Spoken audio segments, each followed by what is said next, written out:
Hi, welcome everyone. Welcome to Life on Track, the TV series where it's all about helping you get into the driver's seat of your own life. Not my life, not anybody else's life, your own life, personally and professionally. I'm so excited for today's show. We have an amazing guest, and I'm your host, Erin. And before we get into it, I just wanted to let you guys know this show just started on Valentine's Day of this year. And the reason why I wanted to bring more love into this world, and it started with specifically the workplace with my book that came out. It's called Work Love. It went #1 bestseller as soon as it came out.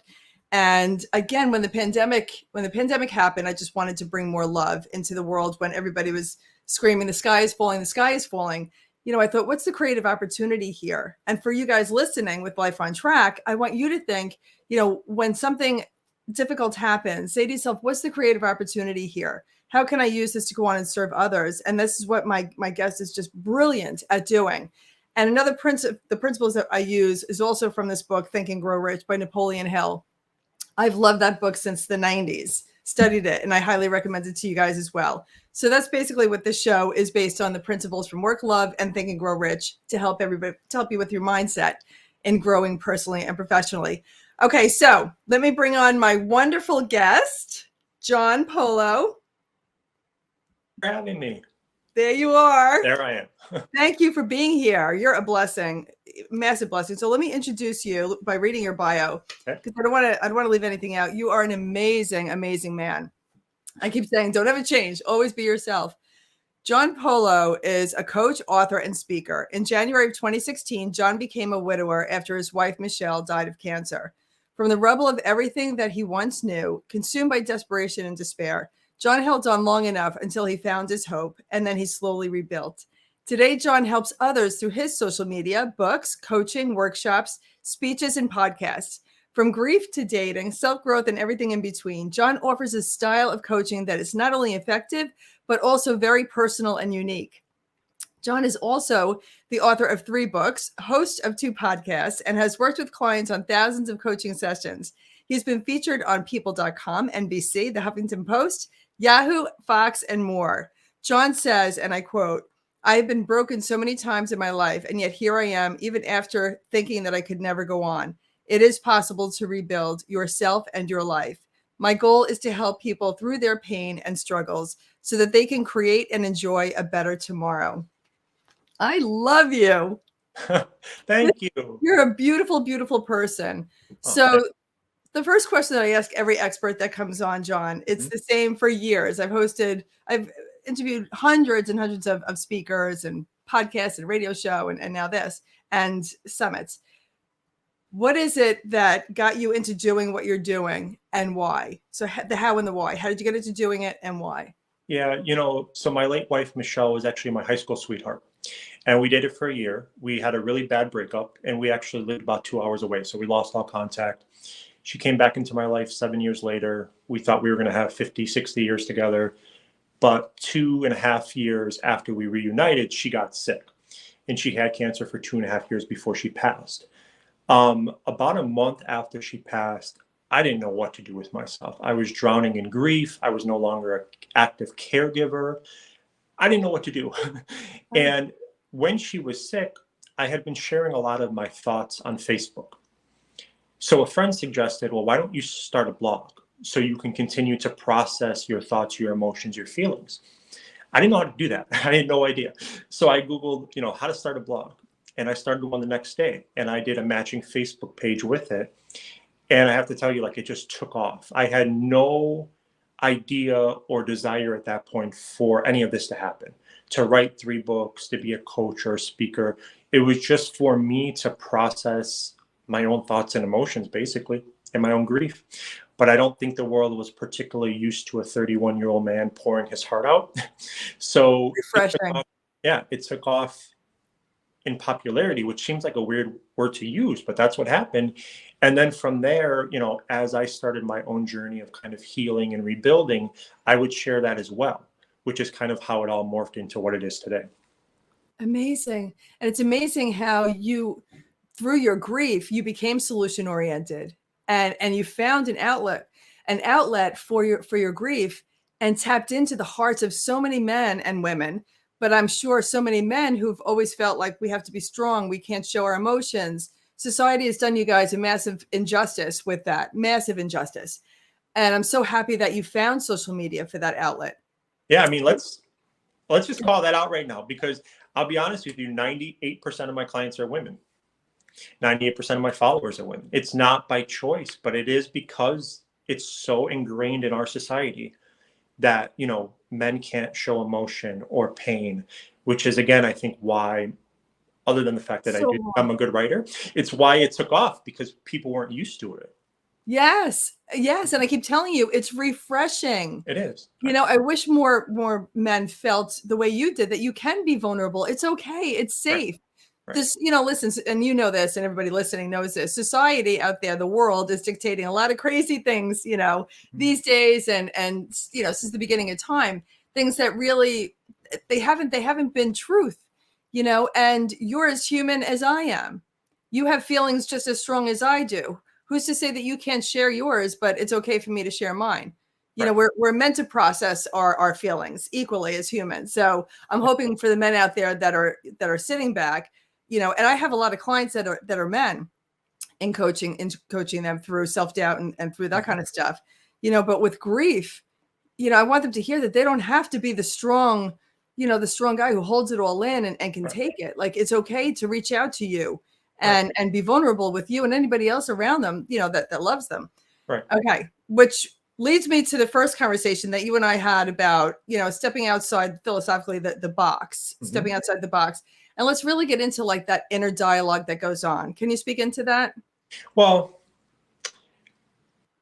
I'm 37 as we're recording this today. I'll be 38 next month.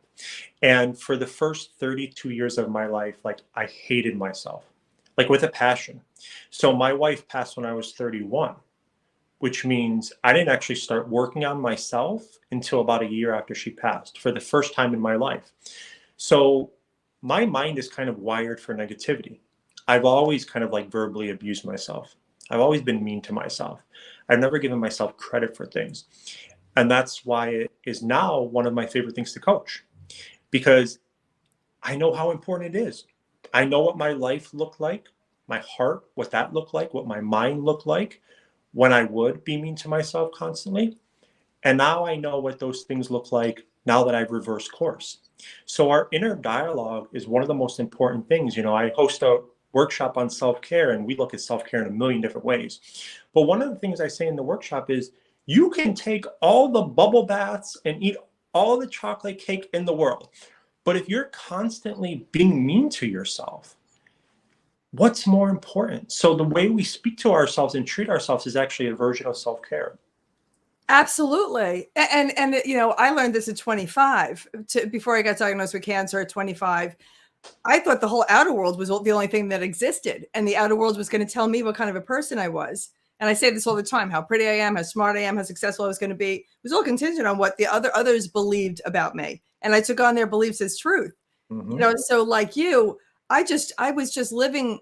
I wasn't living my true self until I was diagnosed with the cancer, and then I became fully aligned during that 2.5-year protocol with who I truly am. And when, like you just said, when you learn something like what you did about your inner dialogue, when you learn it and the light bulb goes off, it's like you want everybody to know it. You want the whole world to know what you learned. And Erin, the sad thing is that,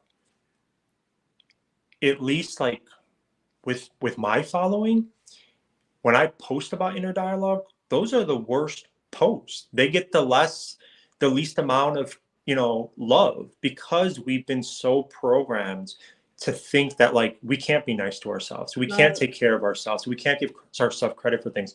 It's so foreign to people, and it's one of the hardest things I coach too. Like, no, like, trust me, you have to take this step, like, let's take it together. But people are very resistant. I know. And I was on Clubhouse a while ago, and during a talk, somebody said, well, Erin, we're our own worst enemy. And I was like, he did not just say that. And I said, no, we're our own best friend. You need to be your own best friend and your own biggest advocate. I was so shocked. And I said this in another interview. I was so shocked at how many people in that room, and it was filled, how many people in that room were surprised by my reaction of us being our own best friend. And that's why the work that you're doing is so important, because people go a whole lifetime, which you know, John, a whole lifetime in self-doubt. And it's a dream crusher, and it keeps you limited, and it keeps the glass ceiling there, and it keeps you from moving forward. And it's self-doubt. So making the committed decision that you're going to get really good with you, which is what you teach people to do, is the first step in living your best life. Absolutely. And I also feel like, yes, I've corrected course and I even coach it now and I speak on it now, but it doesn't mean that it's perfect. Like there are times where I fall back. So I have to stay on top of it, stay on top of those tools I've created, and B, also when the self-doubt is there, push through, go for what I want in life regardless, because when we don't, we're self-sabotaging. Yes. And I really believe that the shortcut to that is naivete. You know, don't overthink something, don't overplan something, like just have the courage, first the courage and the confidence, right? Have the courage to walk into it, whatever it is that you want to do. I'm also huge into vision and decision. That's my whole thing. Creating a crystal clear plan for what you want, a vision of what you want, so that every decision you make throughout the day is in line with that ultimate destiny. So we're going to speak about going for what you want. And it all starts with the inner dialogue. For everybody listening, please take the time to work on, get rid of all the self-doubt speaking, like the word if, the word maybe, definitely the word can't, you know, anything that trying, I'll try to do it. Like anything that introduces the slightest bit of doubt, like become aware of that, right? Become aware of it and eliminate it so that you can plan your vision and make those appropriate decisions. Can you speak into how important going for what you want is? I mean, I could give you a million examples. I'll give you a couple quick ones. You know, because my self-esteem was so horrible throughout my whole life until I began to work on it, the amount of romantic opportunities I did not take, the amount of women I saw at the bar or I knew through work or whatever that I wanted to approach and talk to and ask out, but I didn't, because I was my own worst critic. And why would they like me? Missed opportunities, right? I mean, the day before my first book came out, I called the editor and I'm like, scrap it. Don't, right? Like, because even at that point, I had just started the coaching like a month before. So I was still working on myself a lot as well. Even at that point, like the self-doubt almost got me. And look what would have happened if I let that win. I wouldn't have 3 books. I wouldn't have a coaching career. I wouldn't have a speaking career. I wouldn't be helping people. And you would have done a massive disservice to everybody in the world. Look at how handsome you are. And look at the massive disservice you did to all those girls that you could have asked out and you didn't. All those women. But growing up.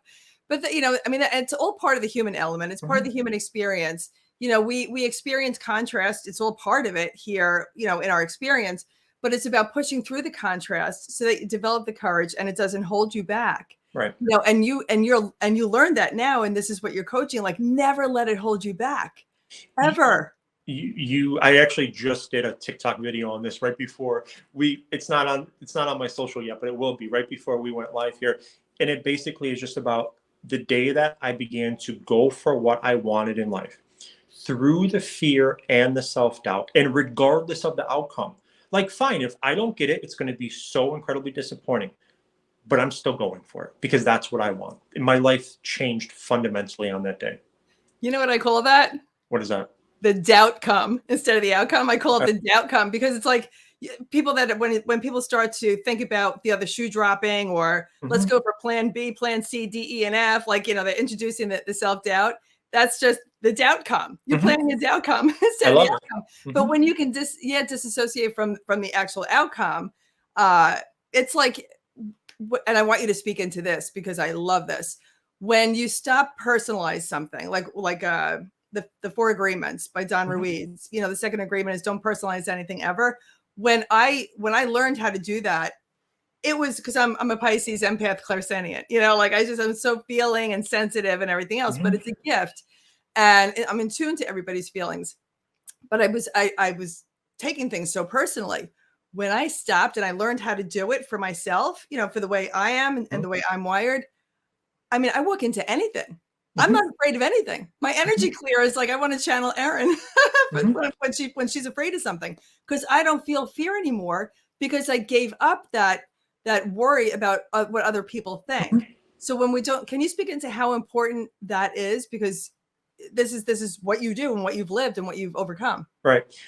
I will say that when I kind of started my journey on this of kind of going for what I wanted in life regardless, I still very much feared what other people would think. But I decided to push through that. Now, the more work I've done on myself, and when I coach clients, I'm also learning in the process. So the more I've learned about all this, yeah, I really don't care much what other humans think. I think for me, there's always going to be a little level, like people can hurt your feelings, right? Like people can be mean and you're still human, but ultimately it's like, John, do you like you? And if you don't like you, what do you need to do to work on that? Because you can be the most magical, incredible human in the history of the world, and there are still going to be people out there who don't like you. Most of the time, the way people treat us is a reflection of them and not us. And again, it's all part of the human element. Even Mother Teresa had a dark side, and she's canonized as saint, and she did amazing work in the world. But I think it's also, and I would love for you to speak into this too, it's what we do with our thoughts when they come into our head. How long are we going to entertain it? I still get shocked, if somebody says something and they're, that's negative or whatever. I'll get shocked for like a millisecond, and then I become really okay, because we're not here to please every single person on the planet. Right. We're here to please who we can, Right. who's open to it. What's that expression? When the student is ready, the teacher appears, kind of a thing. Right. But of course, part of the human element is we get a little surprised, we get a little jolted, and then, within milliseconds, come out of it, come onto the other side after practice, but it takes a lot of practice. I would love for you to give like just 3 solid things that people could do to start to change that inner dialogue. Yeah. Well, first of all, keep track of it, because I think it's become so just like ingrained in you. If you struggle with this, you don't even realize that you're being mean to yourself. You're constantly putting yourself down. You're verbally abusing yourself, right? So I think like actually keeping track of it. And then this is what I do and have done in the past and still do when I need to, is would I speak to someone I love this way? Right. Would I ever speak to someone I love? And it doesn't even have to be someone I love, to anybody. Would I speak to anybody the way that I'm speaking to myself right now? No, I would not. Not a stranger, not a friend, not someone I love. So again, it's not about reaching some magical level of perfection. It's about wanting better, creating the tools to get to a better place, and then staying on top of it. Because like you, I mean, I'm still human. If somebody says something mean or attacks me, it's going to hurt. The difference is two differences. One difference is I no longer let it stop my forward motion. And the second difference is, instead of bringing me down for 2 or 3 days, now it might bring me down for, maybe 2 minutes, 12 minutes, 13 minutes, and then I'm brushing it off my shoulder and moving forward accordingly. Because you have the confidence, and everything just comes back to confidence. That's all it is in life. It's just confidence. And you're doing the right thing. You're serving people in this world in a beautiful way, and you're following the golden rule.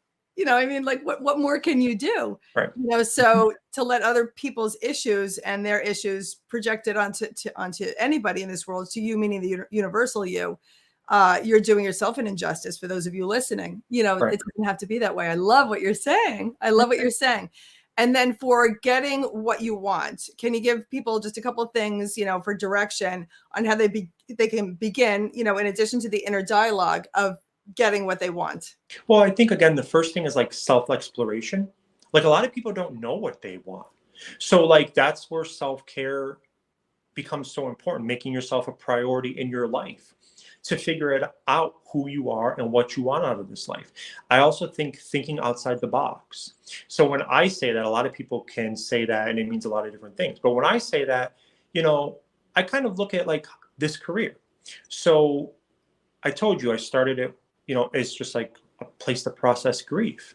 Well, I own a business with my relative. That business went under at the exact same time that I was going to actually start coaching. And I was near penniless. I mean, I was 4 weeks away from having zero money to my name with no money coming in.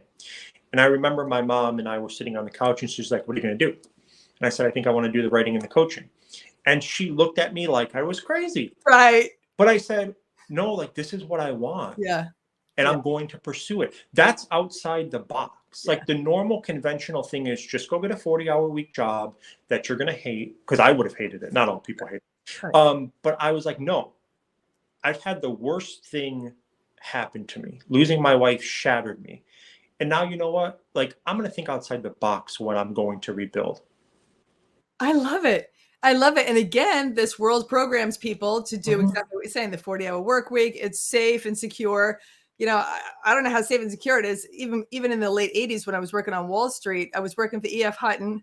I'm 56, working for E.F. Hutton when Shearson Lehman took them over. And Christmas Eve, they would hand out pink slips like it was crazy. Like I saw so many people. I never saw the 40-hour work week as safe, because I've seen so many people get pink slips that that shocked and devastated them.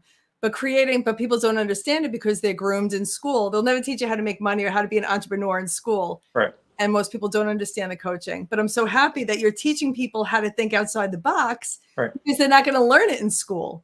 Right. Well, I mean, it's even location. Like people are just, oh, I was born here, I was raised here. Like I have a desire to go live on the beach, but I can't do that. Why can't you do that? Like, is there a real reason why you can't do that? Or is it just because you've been programmed to think like this is your box and you have to stay in it? Right, right. It's like the devil we know is better than the devil we don't know, Mhm. that other expression that people use.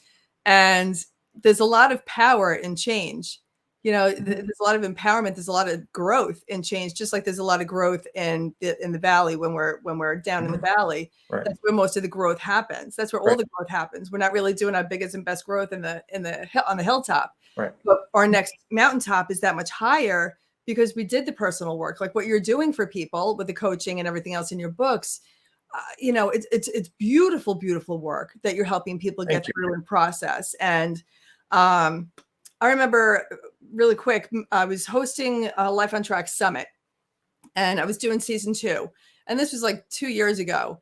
And I was in my office and I got a phone call from this woman, and she was, I guess, in her 70s, older. And she's like, "Hi, can I speak with Erin Lane?" I said, "This is Erin." And she said, "Hi, Erin, I want in on, this is Mitzi Purdue, and I want in on Life on Track."